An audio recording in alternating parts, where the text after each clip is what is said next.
Hey, what's up guys? Welcome back to Life on the Wrist. Hope you guys are doing well today. We're going to be looking at a online watch auction that was hosted by Christie's that took place in December. There were some really interesting watches that were sold.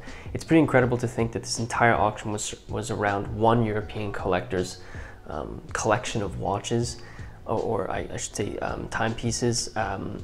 The majority of these watches were pocket watches, but there were some wrist watches and also clocks that were thrown in there.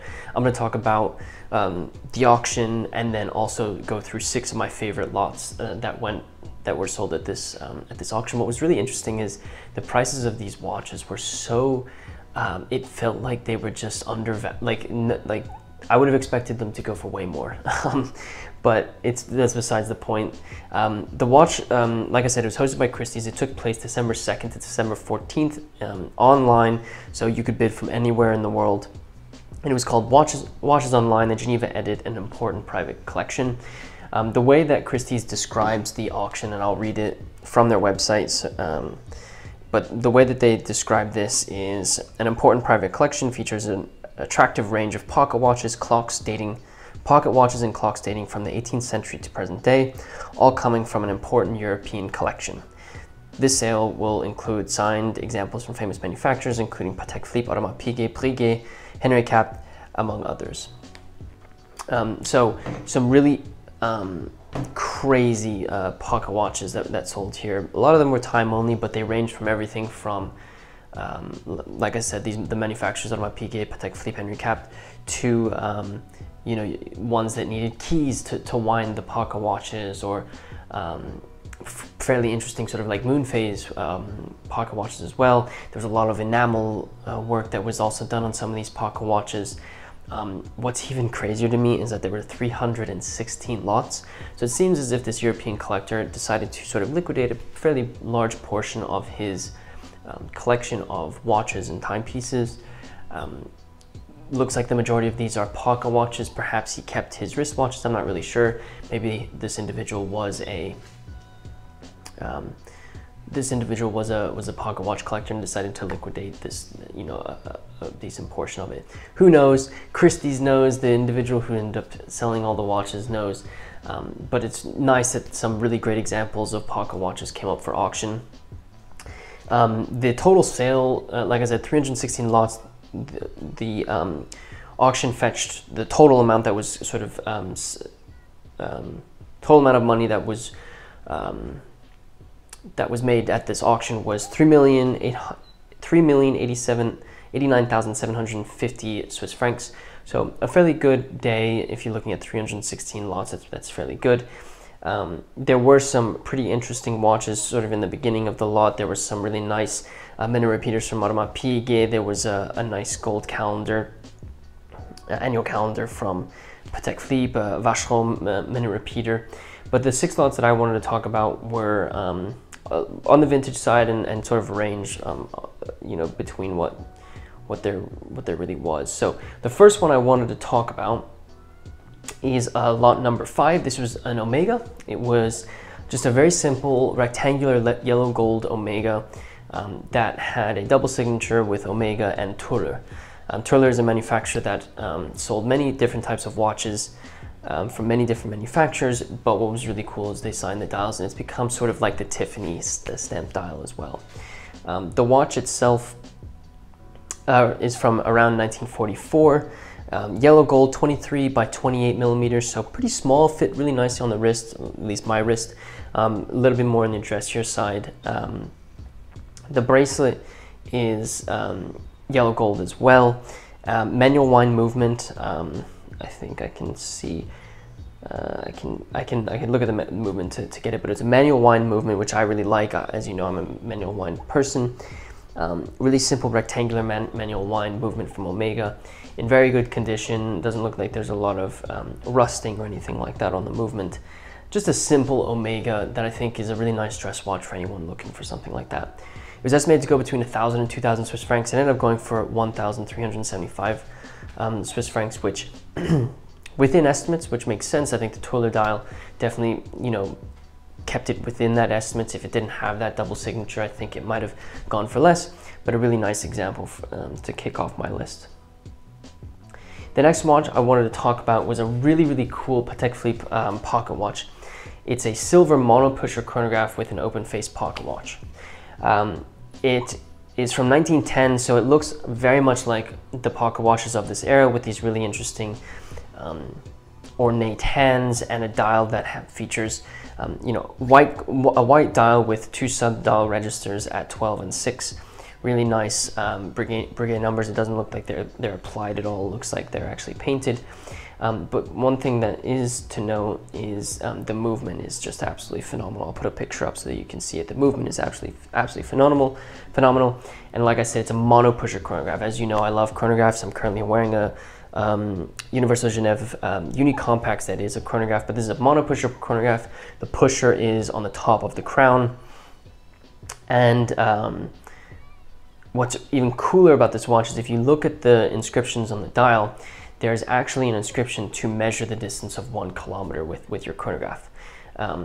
It says on the dial, it says around sort of the outside of the dial, it says calculer pour 1 kilomètre de distance. So it's a way that you can actually track, you can actually calculate 1 kilometer distance with your chronograph. So really cool complication and a really nice example of a pocket watch from Patek Philippe. It was estimated to go between 10,000 and 15,000 Swiss francs. It ended up going for 23,750, above estimates, which I think shows the uniqueness of this watch and a really cool thing that Patek Philippe ended up creating that I personally think deserves to get recognized from this collection. The next lot I wanted to talk about was lot number 195. This is a very simple Vacheron Constantin pocket watch, white gold, open face pocket watch. What really struck me about this watch was the Breguet numbers, obviously, because it's my absolute favorite it's my favorite font for numbers on dials. I also wanted to call out the fact that this reminded me very much of my favorite watch, the Patek Philippe 570 or 5196 if you're looking at the modern iterations of it. The 570 very much looks similar to this watch, even though it was from a completely different manufacturer. What I also really loved is the end of the hour and the minute in the hands have this really cool sort of 3-leaf clover design to it, which I thought was really cool. It's in white gold from 1920. It's a manual wind keyless pocket watch. If you look at the crown, it also sort of looks very interesting. It's sort of like an egg with these little dots around the outside, which I thought was quite cool.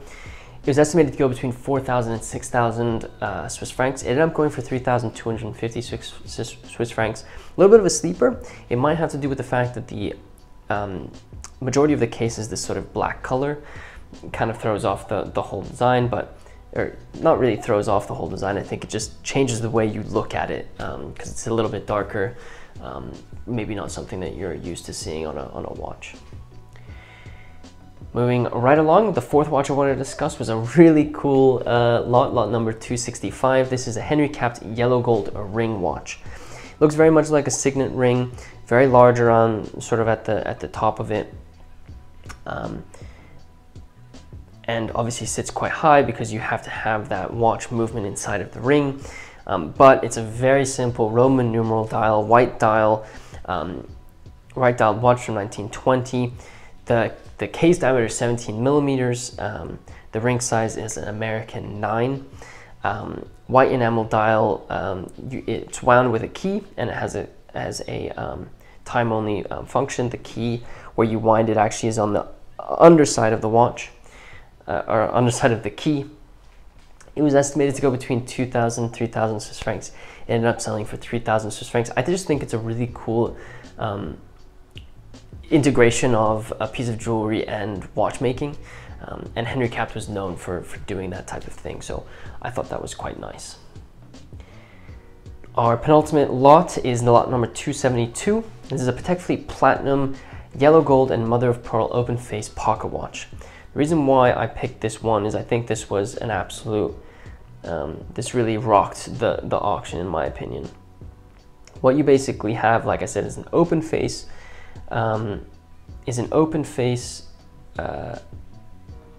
pocket watch from Patek Philippe, again with Breguet numbers. Apparently this collector really loves that sort of aesthetic with these watches. Really beautiful sort of gold hue to the numerals, applied numerals, hours, minutes, and sub-seconds on the dial of this watch. It really looks like a classical watch from this era. It's from 1926, platinum and yellow gold, 44 millimeters in diameter. Silver and mother of pearl dial, which I think looks absolutely phenomenal. It also came on this really beautiful ornate chain that I thought fit the watch really nicely. Manual wind, keyless, so you have a crown at 12 o'clock. It's estimated to go, and this is why I said this, estimated to go between 1,500 and 2,500 Swiss francs. And I'm going for 15,000 Swiss francs, which is an incredible result for this watch. I think it shows the condition of this watch really stood out to whatever collector ended up purchasing this piece. And obviously the classical 1920s, 1930s sort of aesthetics of this watch stood out as well. So a really nice result and a really beautiful watch. Wasn't one of the sleepers as opposed to some of the other watches that we discussed. The last thing I wanted to talk about was something that isn't a pocket watch, isn't a wristwatch, but it was actually a marine chronometer. This was a Miguel Ramondel Rigaud gilt brass marine chronometer desk clock. I think marine chronometers are really interesting, especially with sort of the history of how they came about. We've discussed a legendary watch maker who sort of brought marine chronometers to life. I encourage you to check out our legendary figures of watchmaking series if you haven't seen that. But this was a very interesting sort of part of watchmaking that allowed people to keep time on the ocean, essentially. What's really cool about this as well, it's from 1878, so an extremely old clock from a very interesting era of watchmaking.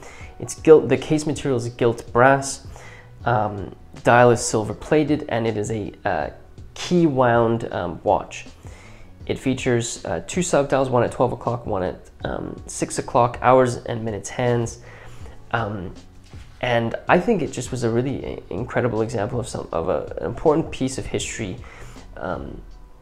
in marine chronometers. It was estimated to go between 2,000 and 4,000 Swiss francs. This, I think, was a sleeper. It went for 1,625 Swiss francs.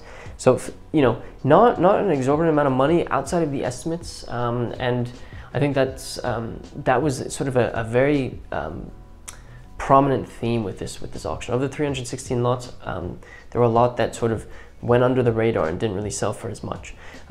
But they were still extremely beautiful examples, and a really nice watch for whoever clock for whoever ended up winning this one.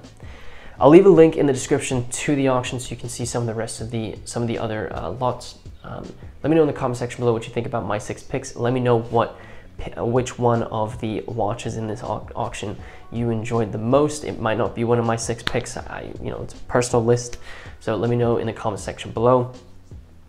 I love vintage watches. I want to do more coverage of them here. I think I do cover quite a bit of them on our YouTube channel and our podcast and on our website, but I want to make sure that we consistently have a good stream of sort of vintage watch content coming. So stay tuned for more of that. If you wouldn't mind subscribing to the channel if you like these types of videos, and hitting that like button for us, really does help us out with our YouTube analytics. And with that said, guys, thank you so much for watching this video, and until next time.